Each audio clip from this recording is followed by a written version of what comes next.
Salut les amis, salut les footeurs, ravi de vous retrouver pour ce nouveau numéro d'une semaine en ballon #USB Foot en partenariat avec nos confrères de la Ligue régionale de foot des Pays de la Loire. Cette semaine, focus sur le futsal avec le capitaine du Nantes Métropole Futsal et membre de l'équipe de France. J'ai le plaisir d'accueillir sur ce plateau Steve Bendali. Salut Steve.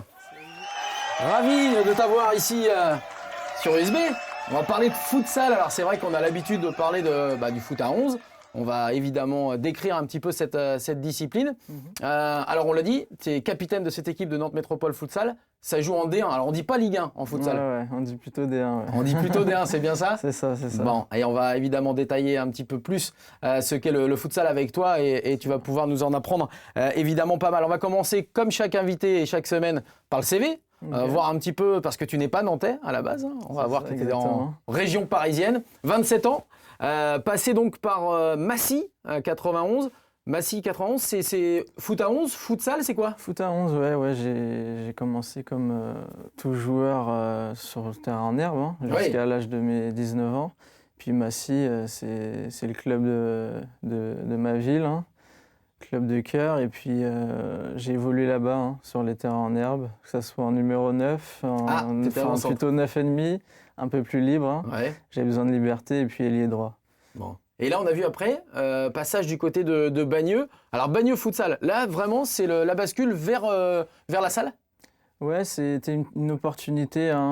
J'étais en senior, je commençais à avoir un peu cherché d'autres choses à conquérir et puis je me sentais pas épanoui. Et j'ai eu une opportunité en salle par le biais d'un ami qui a fait le lien et puis j'ai accédé à un entraînement, puis deux, et puis le coach a tout de suite aimé mon profil et puis moi aussi ça a matché. Direct. Je me suis lancé dedans. Directement. T'avais quel niveau pour saisir un petit peu en foot à 11 ? T'étais quoi, niveau régional, niveau national ? Plutôt régional. Ouais, avant c'était la DH. Ouais, c'est ça, la DH. Comme ça. C'est ça. Donc la R1 maintenant. Ouais, c'est ça, la R1 et puis. J'ai essayé quelques petits essais aussi, mais pas concluants. Et puis comme ça a matché avec le futsal, du coup, tu es resté là-bas et tu as percé en fait dedans. Est-ce qu'on peut dire percé pour un joueur aussi dans le futsal ? Parce qu'à l'époque, c'était pas encore aussi connu que maintenant. Ouais, c'est vrai que ça n'a pas toujours été médiatisé, on n'a pas toujours eu ce regard auprès du futsal, mais le futsal, ça fait un moment que le championnat en D1 existe. Ça fait quoi, une dizaine d'années Ouais, c'est ça. Et puis, on peut évoquer le mot percé, mais c'est pas sur la même ampleur que le foot à 11, ça c'est sûr. Mais donc voilà. Alors, Massy, foot à 11, Bagneux sur le futsal. Et puis, il y a Nantes. Tu arrives à Nantes, on disait, il y a 7 ans. Qu'est-ce qui fait que tu signes au Nantes Bella Futsal à l'époque, parce qu'il n'y avait pas eu la fusion encore ? Ouais, du coup, je fais un an à Bagneux, je fais une saison assez compliquée où on joue le maintien. Puis j'apprends, je suis en période d'apprentissage avec un coach Rachid qui m'a tout appris au départ.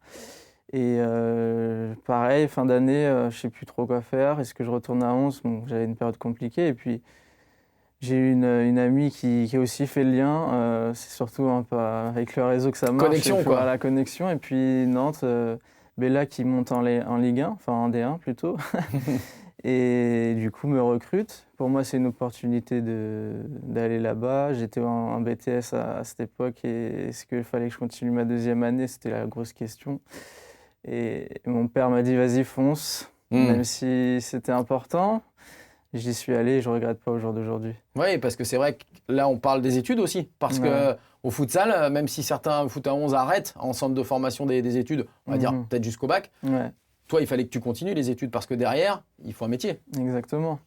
J'ai foncé. Après, c'est sûr que l'école et les études sont très importantes et je me suis professionnalisé aussi par la suite, avec un peu de temps pour la suite et l'après-futsal. L'après-futsal. Alors, on parle du Nantes Bella Futsal. Il y a la fusion derrière avec le club nantais qui devient le Nantes Métropole Futsal en 2017. Yes. Et puis, ça se passe bien. Et puis, à un moment, tu ne sais pas si tu restes, si tu pars. C'est quoi ? Parce que c'est des contrats d'1 an. Comment vous fonctionnez dans le futsal ? Ouais, on fonctionne souvent sur des contrats d'1 an. Chaque année, on essaye de discuter avec le club. D'ailleurs, vous êtes rémunéré ou pas ? Oui, on est rémunéré, on peut vivre du futsal. Après, on essaye de compléter aussi par un job, un travail, donc soit à mi-temps pour être libéré pour les entraînements. Mais tout dépend du statut de chacun. Mais après, on est rémunéré quand même. Mais pour revenir, pour que les gens sachent, c'est de l'ordre de quoi? D'un SMIC? Moins d'un SMIC? Plus d'un SMIC? Ça peut varier, ouais. C'est aux alentours de ça? Je peux avoir une fourchette de 500 à 3000 euros en fonction de France. Ouais. Tout dépend. Quand on est international comme toi, c'est peut-être un petit peu plus valorisé. Oui, bah c'est sûr, on représente la France, on est des joueurs phares, entre guillemets, et c'est sûr que pour les clubs, c'est une valorisation qui est à prendre en compte. Mais quoi qu'il en soit, comme tu disais, il faut préparer aussi l'après-futsal parce que c'est pas avec 3000 euros par mois qu'on peut faire 10 ans de futsal et après en vivre. Exactement. Ouais, donc c'est important. Et donc effectivement, c'est important. On disait, je reste, je pars.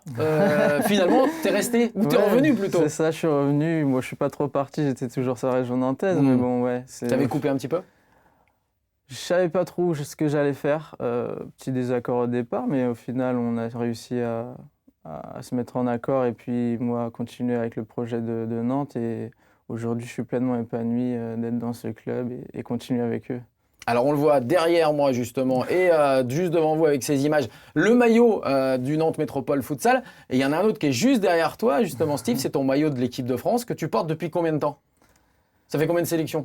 20 sélections, j'ai vu ça la dernière fois. 20 sélections. Ça fait 3 ans que je suis au sein du groupe France. Donc ouais, c'est une fierté. Ça fait à peu près à partir de ma 3e, 4e année que j'ai intégré le groupe France et c'était un honneur de rejoindre cette équipe.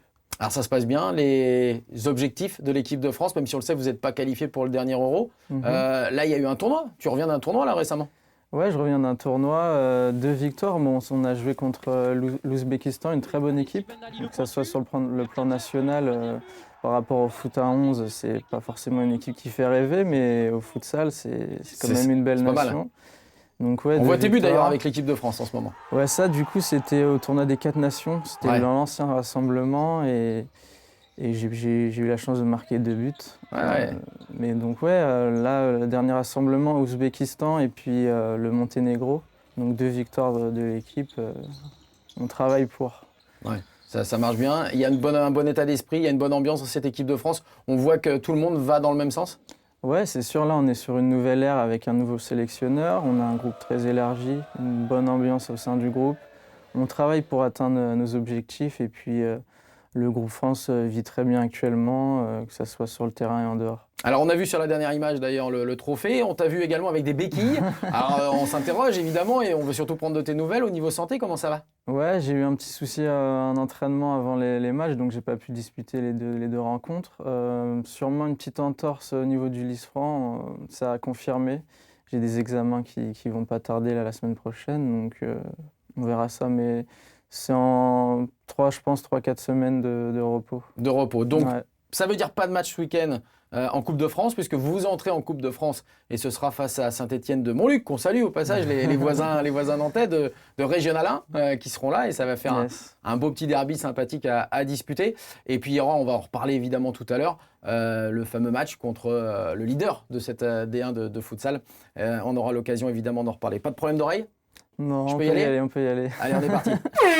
C'est le premier temps mort dans cette USB Foot puisqu'on va revenir comme chaque semaine sur l'édito de Monsieur Richard Coffin qui va nous préciser à la fois l'historique et les vertus du futsal parce qu'évidemment, tout le monde ne connaît pas. On regarde. Ah, je vous vois venir. Vous vous dites, il est dans un gymnase parce qu'il fait froid dehors. Non, esprit mal tourné que vous êtes, aujourd'hui c'est futsal. Bon, c'est vrai, aujourd'hui il faut quand même reconnaître qu'il fait froid dehors. Prenons de la hauteur et parlons histoire. La paternité du futsal est attribuée à un certain Juan Carlos Graver Seriani dans les années 30 en Amérique du Sud, en raison du manque d'infrastructures pour permettre aux enfants de jouer selon certaines règles. Ça deviendra football sala ou encore futebol de salao au Brésil. Je sais, cette pratique courante de langues étrangères vous épate. Le futsal, c'est donc ce terrain de jeu. Une salle, 25 mètres minimum, 4 joueurs sur le terrain et un gardien de but. Et attention, le futsal est bien loin du foot canapé. Ce terrain restreint offre une rapidité d'exécution. Dribble, technique, ça va vite. Un match dure 2 fois 20 minutes, c'est spectaculaire, idéal aussi pour le web.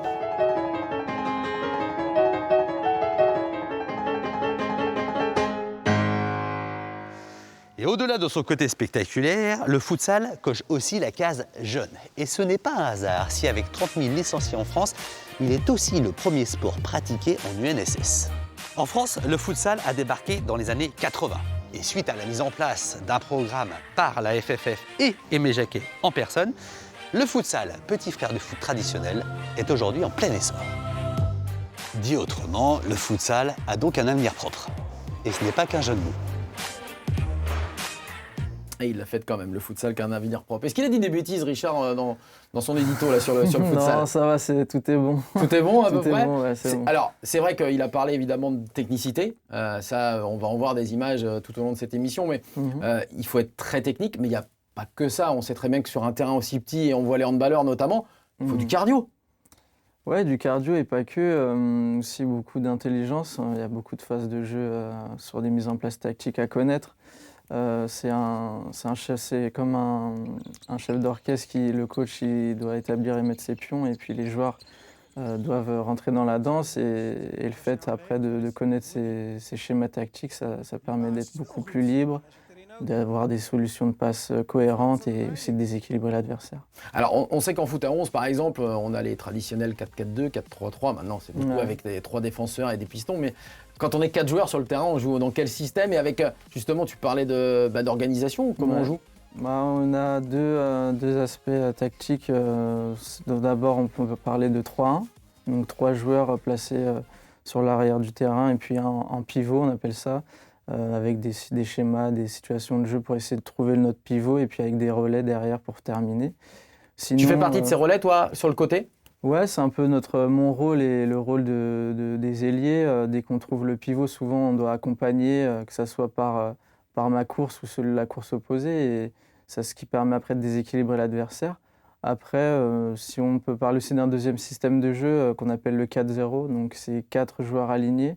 C'est en fait l'objectif, c'est d'aligner la défense adverse pour trouver des espaces dans le dos, des situations de 1 contre 1 sur les côtés, plein aussi des situations de 1-2. En fait, tout ça pour jouer avec C'est les pas plus espaces. défensif le 4-0 que le 3-1? 4-0, là, c'est surtout sur un système offensif. Après, ça va tout dépendre de la défense, comment elle va agir. Elle va réagir. Ouais. D'accord. Ouais, donc on voit que c'est pas uniquement taper avec la balle avec des copains comme ça. Il faut quand même avoir un cerveau. Voilà. C'est ça qui est important quand même de préciser. On va continuer évidemment à parler de futsal avec toi pendant ces quelques minutes. On va faire un petit détour comme chaque semaine par les réseaux sociaux avec le zapping de la semaine. C'est parti. Très bien joué ce 1-2 dans la surface de réparation, le centre et l'égalisation de Pierre Ruffon. Guirassi qui va pouvoir se retourner, il n'a pas eu l'occasion de pouvoir le faire. Et Tony Njike qui frappe. Et ce centre, il est bon le centre. Attention, c'est la panique. Et le 3e but, Choletais. Oui, c'est vrai qu'aujourd'hui, dans la dynamique, ça fait du bien. 4 victoires en 4 matchs en 2022. Le championnat, il est difficile, il est compliqué. Les matchs vont être tendus, vont être costauds jusqu'à la fin.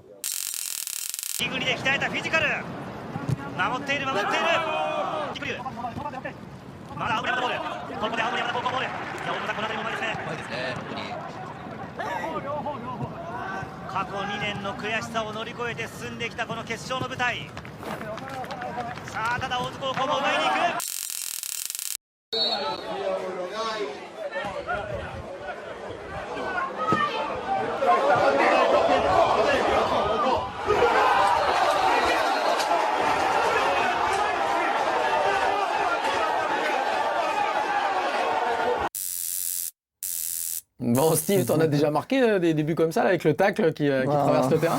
Pas encore. Pas encore. On a le droit de tacler au futsal? Ouais, contrairement à ce qu'on pourrait croire, souvent on peut penser qu'on n'a pas le droit, mais le tacle est autorisé uniquement sur une opposition à une frappe et une passe. Voilà, juste dans un duel vraiment très précis et non pas, on ne peut pas faire un tacle sur 4 mètres comme sur l'herbe. Non, pas un tacle avec une prise de contact par rapport aux joueurs. C'est surtout pour couper les trajectoires. D'accord. Qu'est-ce qui est le plus compliqué justement dans un match? Est-ce que c'est de tenir le coup physiquement? Est-ce que c'est mentalement? Ou c'est compliqué justement de faire toutes ces minutes avec par exemple 2-3 buts de retard? Comment ça se passe? C'est surtout la concentration. On a beaucoup d'efforts à fournir avec des changements aussi limités.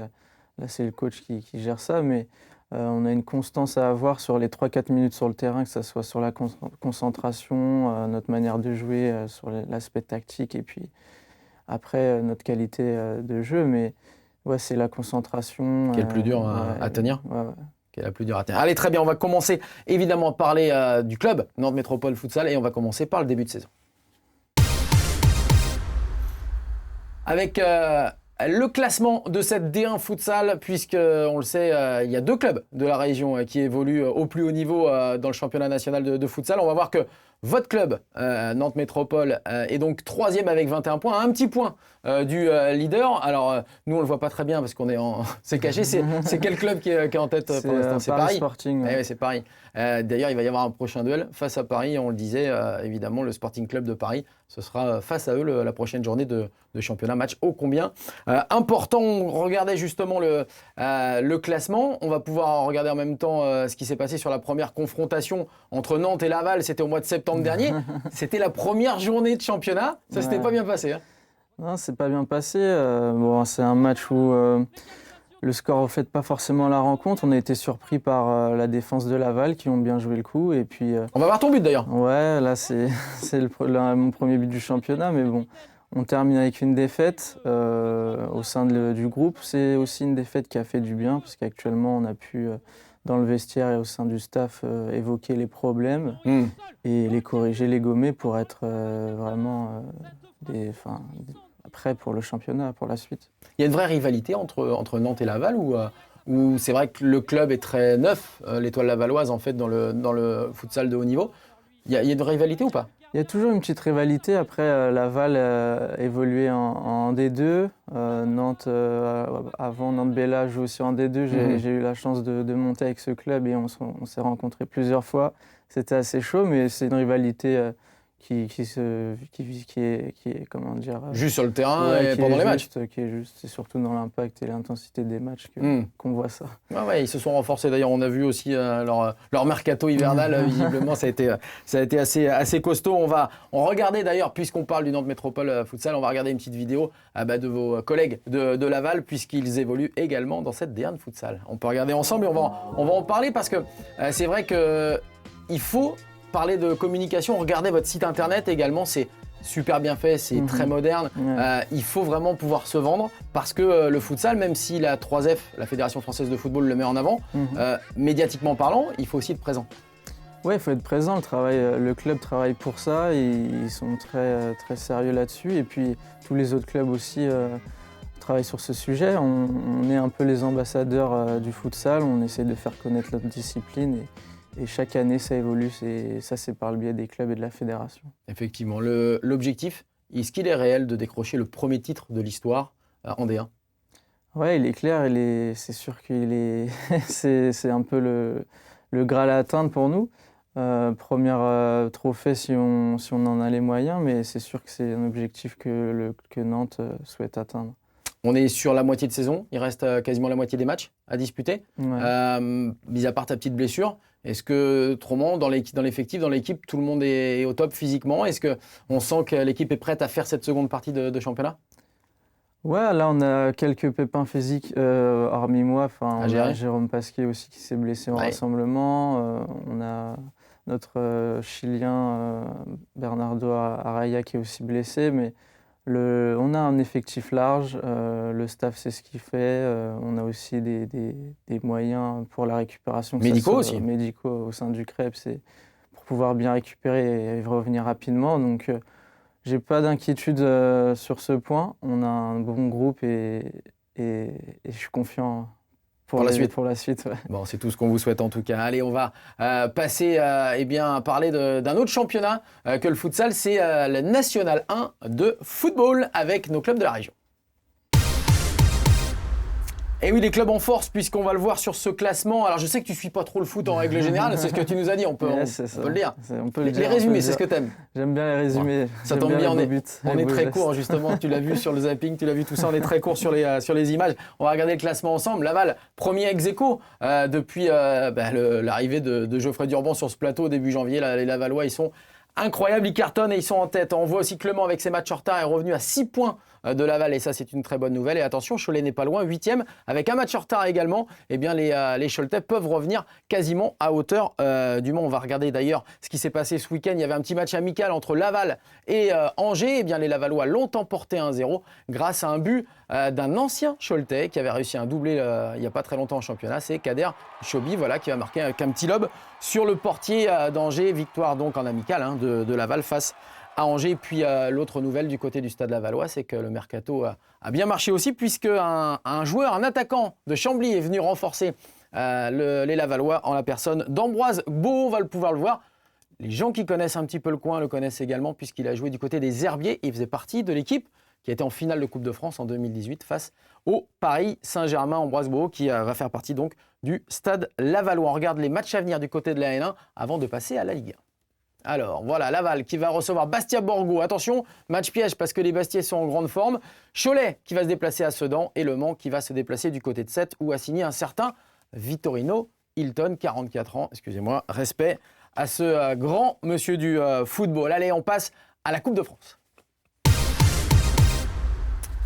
Et ouais, Nantes, seul rescapé. Alors, il y a évidemment les Nantais en futsal qui vont jouer la Coupe de France en 32e. Mais du côté du foot à 11, eh bien, le FC Nantes est le seul rescapé qualifié. On va le voir en quart de finale. Voilà, Nantes-Bastia, ce sera jeudi 10 février à 21h du côté du stade de la Beaujoire avec la possibilité de se qualifier pour les demi-finales. On va regarder d'ailleurs eh bien, cet homme, Ludovic Blas, qui était à ta place il y a une semaine précisément. Ludo Blas qui a inscrit un doublé pour ce match de Coupe de France. C'était face au stade brestois. Il a permis donc, entre autres, à ses coéquipiers de se hisser jusqu'en quart de finale face au Bastia. On parlait des Nantais, on va parler des Angevins, autre club de Ligue 1, avec beaucoup de mouvements dans ce mercato. Ça n'a pas trop bougé chez vous, là, du côté du mercato ?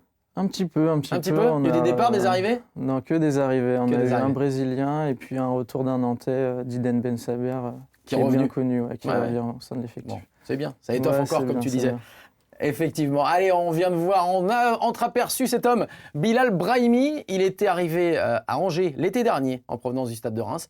Il aura fait 9 matchs et 6 mois à peine. Et il a signé du côté de l'OGC Nice pour un montant de 7 millions d'euros. Attention, c'est pas terminé. L'arrivée, en revanche, de Marine Iacolis du côté d'Angesco avec, on va le voir, ses tout premiers mots. On l'écoute. Allez, let's go. Hey, c'est ça la com, voilà. Allez, let's go. C'est pas mal quand même. On peut voir qu'il parle français. Bon, 3 mots. Allez, le SCO, mais c'est déjà pas mal. Allez, on regarde ensemble les 2 matchs à venir pour les clubs de Ligue 1. Et on va s'apercevoir que Angers va se déplacer ce week-end du côté de Marseille, vendredi soir. Et puis Nantes également en déplacement du côté de Strasbourg. Ça va faire des beaux matchs pour nos 2 clubs de la région. On a fait le tour du national, de la Ligue 1 et du futsal. C'est le moment, attention, tu parlais de cerveau tout à l'heure. On va parler justement du quiz de fin.